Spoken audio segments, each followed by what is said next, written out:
Olá! E vamos iniciar a nossa série de 5 encontros com o tema lettering.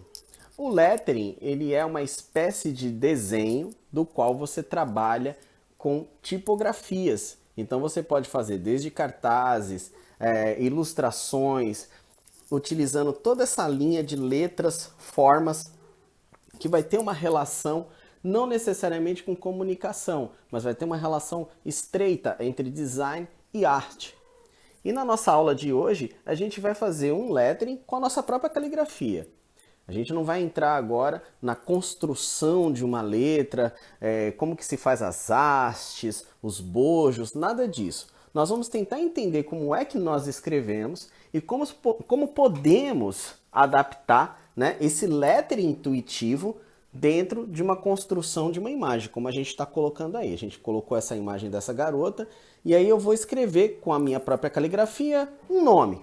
Vou escolher Juliette, com 2 T's para poder brincar um pouco com esse design. Você pode escolher o nome que você quiser, tá? Mas observe, quando eu escrevo com a minha própria caligrafia, de maneira bastante intuitiva, existem alguns erros ali de comunicação. Então, por exemplo, eu tenho ali o J e o U muito ligado, né? Tenho também diferenças de tamanho. Por exemplo, a minha letra E é diferente entre as duas ali, né? Por exemplo, a letra L está muito torta ali. Então, existe todo um erro de leitura. Talvez algumas pessoas não vão entender que aquele nome é Juliette de fato, quando eu faço essa caligrafia, né? Então, o que eu vou fazer para me dar um acessório em relação a isso? Para utilizar a minha caligrafia, mas fazer uma coisa um pouco mais fácil de leitura. Eu vou utilizar uma fonte tipográfica. Por que eu utilizo essa fonte tipográfica? E de preferência, fontes universais, como por exemplo a Minion, que eu estou utilizando nesse caso. Porque ela tem kerning, ela tem espaçamento e ela me ajuda a ter uma base. Então agora eu coloquei numa camada, tirei um pouco da opacidade, abro uma nova camada e dessa vez eu vou fazer a letra espontânea, né? Só que com essa base aí do Juliette. Vamos dar uma olhada, ó. Isso aí é o Juliette que eu faço sem a base embaixo, né? E agora eu vou fazer a mesma letra, tá? Utilizando a tipografia, só para a gente fazer um comparativo, tá certo? Então vamos lá. Então, temos aqui a letra, tentando fazer a letra como eu tenho que fazer de maneira caligráfica, tá certo? Então observem, ó, eu já consegui um espaçamento maior, uma leitura um pouco melhor do que a que eu tinha feito caligráfica. A minha caligrafia ela é muito colada, né? Claro que cada um tem o seu tipo de letra. Mas veja, ó, quando eu faço muito espontâneo, eu ainda tenho algumas falhas. Então o que eu vou fazer agora? Eu vou engordar um pouco essa linha e vou tentar fazer o Juliette um pouco mais próximo da tipografia, tentando manter a cursiva. Ou seja, existe aí um casamento entre a tipografia que existe, a mecânica, com a caligrafia artística, com a caligrafia espontânea. Então, eu tendo esse casamento, eu consigo juntar design, que é a tipografia mecânica, a arte, que é a minha caligrafia intuitiva, e aí eu tenho um lettering. Olha como ficou bonito. E aí eu faço algumas edições, né? Então, eu vou colocar uma régua para poder juntar mais as letras, vou aproximar mais uma da outra para ficar um kerning mais interessante, né? Posso fazer alguns ajustes, nesse caso utilizando o Illustrator com seta branca, né? Tudo mais. E eu vou fazendo a edição dessas letras no intuito de tentar deixar elas um pouco mais agradáveis, um olhar mais agradável. Ou seja, tentar fazer essa harmonia entre a caligrafia intuitiva e a tipografia propriamente dita. Tá? Só que só isso não basta. No caso do vetorial, essa edição que eu faço, ela vai ficar como se fosse linhas, traços no Illustrator. Você poderia fazer isso no Photoshop, por exemplo, ou em outro software.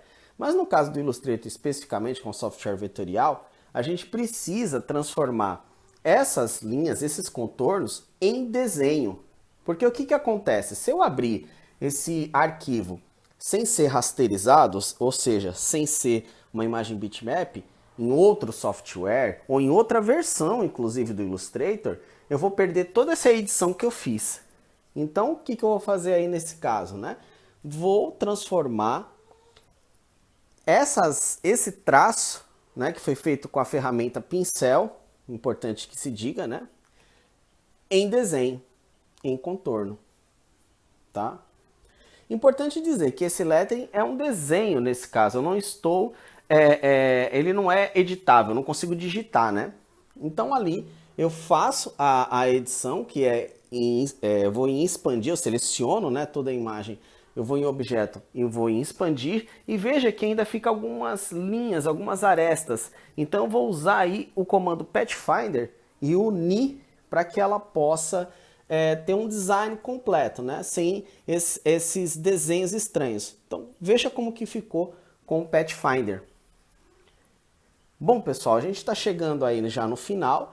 Então agora a gente tem aí, a partir de uma caligrafia cursiva, a partir da nossa própria caligrafia, nós temos aí um lettering bastante simples. Então recomendo que você tente em casa com a sua letra, utilizando uma tipografia aí embaixo, né? E aí ver como é que você desenvolve o seu próprio lettering. Não fique acanhado, não ache que vai ficar ruim, porque minha letra não é bonita nem nada. Existem centenas de exemplos de bons letterings. Use a sua imaginação e a sua criatividade e confie na sua intuição caligráfica. Bom, pessoal, se vocês gostaram desse conteúdo, peço que vocês se inscrevam no canal, que vocês curtam e ativem as notificações. Esse é o primeiro encontro de uma série de 5. E toda semana vocês têm um conteúdo diferente na área de design, ilustração e artes. Tá certo? Então, olha aí o resultado final.